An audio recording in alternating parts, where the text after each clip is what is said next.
retour déjà sur ce match du Red Star. Est-ce que cette défaite est digérée et qu'est-ce qui n'a pas marché?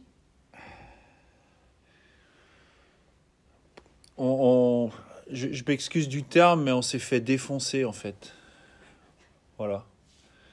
Euh, les joueurs savent ce que je pense du match. Euh, on n'a pas fait on n'a pas fait un non-match, hein, mais voilà, je pense on a perdu de vue un petit peu ce qui faisait nos forces. Ce qui fait que du coup, on a fait d'autres choses. Alors, pas trop mal d'ailleurs. Encore une fois, j'ai pas de problème d'état d'esprit. C'est pas une question d'envie ou quoi que ce soit. Mais on a perdu notre identité sur ce match-là. Et je m'excuse du terme encore une fois, mais on s'est fait défoncer. Donc, voilà. Et on a pris une bonne claque. À nous de savoir réagir.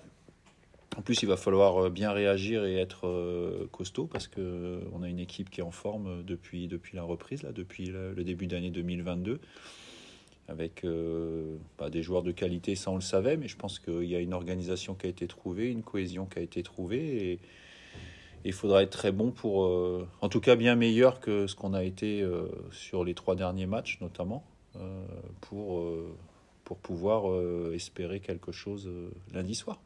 Est-ce que tu l'avais vu venir ou pressenti qu'il y aurait pu avoir un peu justement cette passivité ou quoi? Non, je l'ai pas vu venir. Des fois, on le ressent un petit peu, quoi. Non, je l'ai pas. Non, honnêtement, on l'a pas vu venir. Encore une fois, j'ai pas de problème de comportement. On n'a pas pris le match par-dessus la jambe. J'ai pas vu de comportement dans l'équipe de joueurs qui étaient qui sont condamnables. Mais j'ai pas vu mon équipe, quoi. Enfin, mon équipe, l'équipe dont je suis responsable. Vous savez, j'ai discuté après le match avec des joueurs du Red Star que j'avais eu par le passé, et ils m'ont dit on n'a pas reconnu votre équipe, enfin le style qu'on vous connaît, et voilà. Alors, comme j'ai dit de manière un peu ironique, mais pas méchante, mais ironique, j'ai dit c'est bien, on a fini le match, on avait 60% de possession, ils en ont eu 40, on a pris 3-0. Voilà. Donc il y a des choses à en tirer. Bon, voilà, on a débriefé beaucoup déjà dès la fin du match. Et puis on a redébriefé beaucoup jeudi matin, avec beaucoup de discussions, de mettre en place, encore une fois, savoir ce qu'on veut faire sur les 12 matchs qui restent, et comment on s'y prend, ce qui marche, ce qui fonctionne, ce qui permet de prendre des points. Attention, on a 40 points. Le troisième est à 41. Les deux premiers sont à 45. Enfin, je veux dire, il n'y a pas le feu, mais ce que je veux dire, c'est que voilà, le match du Red Star, c'est tout ce que c'est tout ce que je veux pas voir, quoi. Puis honnêtement, je suis vexé, donc voilà. Il y a sûrement ça aussi qui fait que voilà. Donc on va. J'ai failli commencer à répondre à votre question en vous disant on est obligé d'en parler du match du Red Star, mais bon, voilà. Je trouve que maintenant on en a bien parlé, on en a assez parlé, en tout cas avec les joueurs, et maintenant place aussi aux actes et voir un petit peu ce qui ressort de toutes les discussions qu'on a pu avoir. Des fois, ça peut aussi faire du bien d'en prendre une bonne, quoi. Plutôt que de tirer un nul en étant je vais pas reprendre la fameuse formule qui dit qu'il vaut mieux prendre un 3-0 plutôt que 3 fois un 0, hein, mais je l'ai fait quand même. Mais en fait, le match, il doit nous servir de leçon, mais c'est pas une question, parce qu'il y a un truc qui m'insupporte. Et là, on l'a pas entendu cette année parce qu'il y a tellement, c'est tellement évident que l'état d'esprit du groupe est bon. C'est souvent quand ça va pas, on parle d'envie. Alors là, quand on sait pas quoi dire ou expliquer une défaite ou une série de défaites, ils ont pas envie. Si c'était aussi simple dans la vie d'obtenir ce qu'on veut, simplement avec l'envie, vous seriez peut-être pas là à m'interroger, je serais peut-être pas là à vous répondre, on ferait peut-être autre chose, on a peut-être aussi d'autres envies parfois. Donc c'est pas qu'une question d'envie. L'envie, elle est indispensable pour faire quelque chose.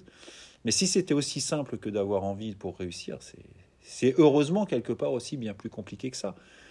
Donc, ils étaient prêts, je les ai sentis motivés, je les ai sentis impliqués, mais on n'a pas reconnu notre ADN dans ce match-là. Voilà. Je reprends le terme que les joueurs ont utilisé aussi un petit peu. On a un ADN que je ne développerai pas là, donc ne me posez pas la question de savoir lequel, mais on a un ADN et cet ADN-là, on s'en est un peu éloigné sur ce match-là. Et effectivement, je ne m'attendais pas à ce que je ne l'ai pas senti venir dans le sens où je ne pensais pas que ça allait être autant, mais effectivement, il y avait quelques petites alertes qui laissaient penser que peut-être on était en train de s'éloigner de notre ADN. Donc voilà. Sur les matchs d'avant, je veux dire? Ouais, sur les matchs un peu précédents. Ouais. Ouais. Est-ce que ça peut être... alors, le maintien était plus une surprise, quoi, vu le parcours, mais est-ce que le fait vraiment d'y être arrivé, est-ce qu'il peut y avoir une forme de décomposition, qui dit on a accompli un objectif et avant Je pense pas. Ou alors est-ce que c'est... Ouais. Je pense pas. Je pense pas qu'il y ait une décompression parce que, entre guillemets, encore reste-t-il à prouver que 40 points suffiront, hein, parce qu'il y a des années ça suffit, d'autres ça suffit pas. Mais bon voilà, on peut penser qu'on prendra ceux qui manquent. Je pense pas. Maintenant, moi quand on parle avec eux, ils ont envie d'autre chose puisqu'on est là. Tout au moins, sans parler de finalité, ils ont envie de continuer à se battre dans le haut. C'est exprimé. Donc voilà, maintenant, il faut que ce soit aussi en réalité avec les actes. Voilà. Donc oui, la détermination, l'envie, l'état d'esprit, indispensable. Mais il y a des choses aussi qu'on faisait il y a 6 mois qu'il faut qu'on continue à faire, mais que peut-être aussi on soit capable de les faire encore un peu mieux. Et voilà, c'est tout un challenge. Les matchs sont serrés, il y a des gens qui veulent sauver leur peau, il y a des gens qui veulent aller vers le haut. Il y a des équipes comme Orléans, sincèrement, aujourd'hui, dans ce championnat, tout est possible, même avec leur classement actuel. Hein. Donc, c'est serré. Et puis, la pression, elle se ressent aussi de manière... enfin, partout, j'ai déjà dit. Là, je prends deux faits d'arbitrage. L'autre jour, il y a un penalty ici qui est sifflé, qui n'existe pas. Et nous, quand même, en revoyant les images, il y a un penalty juste avant la mi-temps qui ne nous est pas accordé au Red Star, qui peut-être aurait pu changer des choses. Donc, ça va faire partie du jeu aussi, hein, ces éléments. Donc, tout le monde est un peu plus sous tension, donc il faut être meilleur. Parce qu'on ne peut pas se retrancher derrière le fait de dire « Ah oui, on ne nous a pas accordé un penalty », même si on a raison. C'est pas un argument valable pour expliquer une défaite. Donc comment on fait pour être meilleur, puis quelque part peut-être en provoquer un deuxième ou un troisième, ou à un moment donné l'arbitre, ça sera tellement flagrant qu'il sera obligé de les siffler. Est-ce que aussi, alors après c'est valable pour toutes les équipes, mais c'est ça qu'on parle toujours de l'importance de l'ouverture du score, mais peut-être est-ce que ça change aussi beaucoup de choses? Est-ce que par rapport au jeu que vous déployez, est-ce que vous êtes peut-être c'est encore peut-être plus important pour votre équipe de la concéder ou de la réussir, cette ouverture du score, quoi. C'est des chiffres, hein, c'est des stats. Hein, 8 fois sur 10, quand tu ouvres le score, au moins tu perds pas. Voilà. Et je crois que c'est pas loin de 7 fois sur 10, quand tu ouvres le score, tu gagnes. C'est des chiffres. Après, par rapport à notre style de jeu, vu les stats, quel que soit le style de jeu, je pense que voilà. Une chose est sûre, c'est que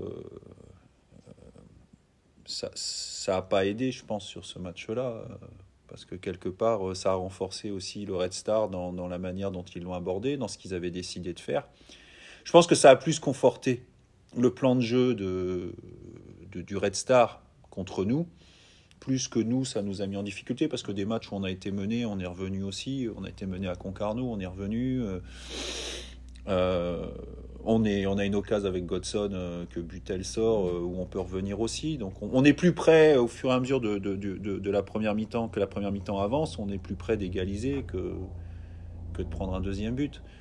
C'est plus après la deuxième mi-temps où on a été, non seulement on les a concédés, mais en plus on s'est concédé, on s'est créé quelque chose uniquement, mais à la fin, le score était déjà fait, le match était déjà plié. est-ce que justement là, la saison, puis là, les équipes vous commencent à savoir ce que vous faites, comment vous jouez, etc. Est-ce que tu peux être tenté justement de changer certaines choses, que ce soit dans les hommes ou dans le système? C'est vrai qu'il y a toujours ce 4-4-2 un peu immuable, et puis c'est vrai que disons que le 11, on peut le deviner relativement facilement, un petit peu, quoi. Ce qui est aussi une force, hein, d'ailleurs, mais est-ce que ça peut être aussi l'occasion, quand il y a un petit peu plus irrégularité dans les résultats, de tenter un changement, que ce soit dans le système ou les joueurs, tout simplement, quoi, il y a deux manières de voir les choses. Alors, c'est pas tout noir ou pas tout blanc, mais faut aussi se dire qu'on a quand même 40 points en 22 matchs et donc tout n'est pas acheté parce qu'on a pris 3-0. Je parle plus au-delà du reste, mais sur un petit peu la série un petit peu plus irrégulière. Ouais, mais voilà, on a quand même 40. Il y en a que 3 qui ont fait mieux. Hein, et puis, ils ne sont pas non plus 10 points devant. Donc, je pense que... je prends une équipe comme Bourg, par exemple, qui a un point de plus que nous aujourd'hui. Ils ont eu une série de 3 ou 4 défaites d'affilée. Donc, nous, ce qui nous manque par rapport aux équipes qui font mieux que nous pour l'instant, c'est, on va dire, 1 ou 2 victoires après dans le décompte aussi d'aujourd'hui. Laval et Concarneau, ils ont 2 matchs à domicile de plus que nous, et Bourg, ils ont 1 match à domicile de plus que nous. Vu notre parcours à domicile pour l'instant, c'est aussi quelque chose qui peut compter. Après, il y a 2 options. Soit on se dit, c'est la première qui va dans le sens de ce que je viens de dire, on ne jette pas tout à la poubelle après un match, et puis on continue à faire confiance aux gens qu'on a aligné le plus souvent, parce que ça n'est qu'un accident. Soit on en profite aussi pour rabattre quelques cartes. Alors ça peut être le système, comme tu disais, mais ça peut être aussi l'intégration de joueurs qui jouent moins ou qui n'étaient pas, par exemple, au Red Star, pour bousculer un peu aussi les choses, les gens, faire marcher la concurrence. Je pense qu'il y a un joueur en face qui nous a fait mal sur ce match-là, c'est Sheikh Ndoye. Sheikh Ndoye, malgré tout le palmarès qu'il a et la carrière qu'il a, il était remplaçant les 2 derniers matchs du Red Star. Donc on est tous soumis à un moment donné aussi à une sorte de remise en cause Donc c'est à moi d'utiliser et de choisir quelle stratégie on va mettre en place. Maintenant, je ne vais pas non plus... tout changer parce qu'on a pris 3-0. Je ne suis pas content de ce qui s'est passé. Ils le savent. Maintenant, c'est comment on est et comment on reste mobilisé pour le match d'Orléans. Et si on parle justement des matchs qui arrivent, 2 matchs à domicile, est-ce que du coup le retour sur le podium vous trotte dans la tête Si le fait de gagner des matchs, ça me fait revenir sur le podium, je serais très très content, mais encore une fois, c'est pas de la superstition ou que je veuille pas parler du podium ou autre chose. Une chose est sûre, c'est que quoi qu'on dise, quelle que soit la conversation par rapport à ça, faut gagner des matchs, faut prendre des points pour avoir un bon classement, entre guillemets. Et moi, mon boulot, c'est pas de parler de ce que ce sera à la fin du match contre Orléans. Si on gagne, c'est de se dire comment on fait pour gagner, et puis après je laisserai les réseaux sociaux, les gens, etc. Parler du classement et de faire une analyse. Moi, mon boulot, il est là. C'est pour ça que je suis concentré là-dessus. Et que je peux même pas me projeter sur les 2 matchs qui arrivent. Parce que quelque part, le deuxième, la manière dont on va l'aborder, il dépendra aussi de ce qui se passera lundi. Là, de la même manière, on n'aborde pas le match lundi contre Orléans, je dirais, avec le même état de confiance, par exemple, que si on avait gagné 3-0 au Red Star. Et d'ailleurs, je serais peut-être en train de me dire, attention à l'excès de confiance, parce qu'on a gagné 3-0 au Red Star. Voilà, il faut qu'on gagne des matchs. Voilà. Et on a cette chance de ne plus avoir une épée de Damoclès au-dessus de la tête, en se disant, l'année dernière, j'ai pris 3-0 au Mans avec mon ancien club. C'était plus problématique, parce qu'on n'avait plus beaucoup le droit à l'erreur. Finalement, derrière, on a fait 12 matchs sans défaite. Ce qui nous a même ramené la tête hors de l'eau. Et ça nous a coûté cher en termes d'énergie et même de blessures et de suspension. Mais en pratiquement un mois et demi, en 6 semaines, on a fait nos 12 matchs et on a fait 12 matchs sans défaite. Mais le 3-0, finalement, il avait eu un impact. On avait perdu 3-0 au Mans, il avait eu un impact. Et moi, c'est un peu ça que je cherche aussi aujourd'hui. C'est à travers ce 0-3, et encore une fois, quand j'exagère un peu, mais à peine, quand je dis on s'est fait démonter, faut aussi que ça amène une réaction d'orgueil, de fierté chez le groupe et chez les joueurs, et notamment sur ceux qui vont débuter le match contre Orléans. Ouais. Justement, Orléans, est-ce que c'est vrai que tu parles souvent de cette équipe, enfin, pas Orléans, mais il y a toujours une équipe venue du bas qui fait une remontée Ouais. et qui peut être sur. Est-ce qu'ils ont un peu ce profil-là potentiellement d'équipe qui n'est pas très intéressante encore, mais qui est sur une. Il y en a beaucoup là. Hein. Ouais, oui, non, mais parce que il y a Orléans, il y a Sedan. Voilà. Après, bon, j'espère pas, puisque c'est nos prochains adversaires, donc j'espère pas qu'ils vont. Mais oui, ils sont sur 5 victoires, un nul. Si je me trompe pas, il a changé de système. On sent qu'il a trouvé une cohésion, qu'il a trouvé une équipe qui fonctionne mieux. Il y a quelques individualités aussi. Voilà. Mais bon, je suis quand même qu'à peine surpris parce que c'était quand même une équipe. C'était plutôt illogique de les voir dans le bas. Voilà, mais aujourd'hui, voilà, c'est un autre match intéressant et ça va être encore serré et puis ça va être encore passionnant. Donc, on a de la chance aussi de jouer ces matchs-là, c'est bien. Au niveau du groupe,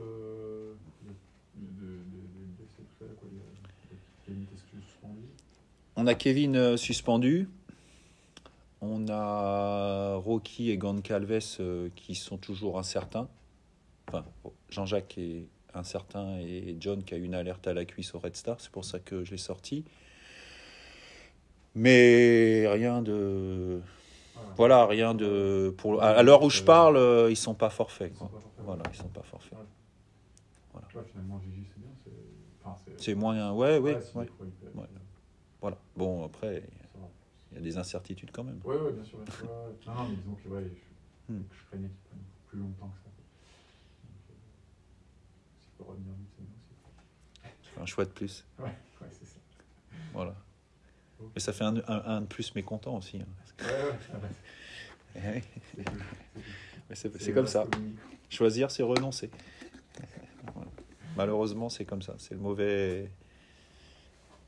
mauvais côté du métier. C'est qu'on est obligé tous les week-ends, encore plus avec ce groupe, de mettre de côté pour un match des gens qui mériteraient souvent d'y être. Mais c'est comme ça. Et Châteauroux-Bourg, tu signes pourquoi ce soir? Franchement, alors, honnêtement, je regarde les matchs. J'ai toujours un petit... Je vais pas vous dire que j'ai sauté de joie l'autre jour quand à la 82e, avec Meyer a marqué le 3-2 contre Créteil. Hein, j'étais plutôt content. Donc oui, je m'intéresse, je regarde. Je regarde aussi parce que c'est toujours intéressant aussi parce que ce que je dis, moi, par rapport au contexte, je pense que tous mes collègues ont un peu les mêmes caractéristiques en phase 2, c'est-à-dire un championnat serré, etc. Et je trouve que c'est toujours intéressant de voir aussi chez les autres comment ils s'y prennent pour aborder un match, tactiquement. Même des fois, il y a l'état d'esprit. On sent des fois à travers un match que le coach a pu demander. Donc, je trouve que c'est toujours intéressant. Et c'est un peu pour ça que... Alors, je ne peux pas enlever mon côté supporter, mais complètement subjectif, parce que forcément, quand j'ai une équipe avec qui je suis à la lutte, je préfère sincèrement qu'elle perde plutôt qu'elle gagne. Mais au-delà de ça, oui, je regarde les matchs. Après, je sais très bien. Déjà, je suis un très mauvais pronostiqueur. Et en plus, je veux dire, ça n'a pas d'influence. Donc, voilà. Tu parlais de l'envie. Toi, t'aurais envie de quoi? J'ai envie de passer une bonne soirée, tranquille. Et puis voilà. De toute manière, alors après, oui, il y a un autre aspect aussi. C'est-à-dire que jouer le lundi, ça nous fait jouer aussi après tout le monde. Alors... ça peut aussi représenter voilà, parce qu'aujourd'hui aussi nos matchs du lundi on peut pas dire qu'on ce soit nos meilleurs matchs. Voilà, donc ça, c'est aussi un aspect. Maintenant, pour jouer le lundi, en général, quand vous jouez le lundi, c'est plutôt bon signe. Donc, voilà. Après, au mois de mars, on ne jouera plus, a priori. Donc, voilà. Il n'y a plus qu'un match en mars à décider. Hein. Donc, il n'y a plus qu'un match. Donc, ça m'étonnerait que celui-là soit le lundi. Il y a Bordeaux. Non, les trois, il reste que le match du 25 à Cholet, enfin pour nous à Cholet, mais je ne sais pas ce qu'il y a comme autre match. Voilà. Mais c'est aussi, voilà, il y a aussi ça, c'est ce que je savais que je voulais vous dire quelque chose, mais et on en a parlé aussi. Nous, on a 2 matchs de moins à domicile que les autres, et nous, on a joué en plus déjà Laval et Concarneau au retour. Or, si mes renseignements sont bons, Laval, Concarneau et Bourg, au retour, ne se sont pas encore joués. Voilà. Je ne parle que ceux qui sont devant. Parce que j'oublie pas, on parlait de Châteauroux. Châteauroux, ils sont programmés pour être dans la course. Hein. Mais pour moi, Châteauroux, c'est pas un retour. Hein. Châteauroux, ils n'ont jamais été éliminés. Hein. Donc, voilà. Ils rôdent. Mais il y a beaucoup de joueurs d'expérience, dont des joueurs d'expérience qui rôdent, et puis un entraîneur qui connaît très très bien le championnat. Donc, voilà. Et à qui ça fait pas peur d'avoir quelques points de retard à 12 matchs de la fin.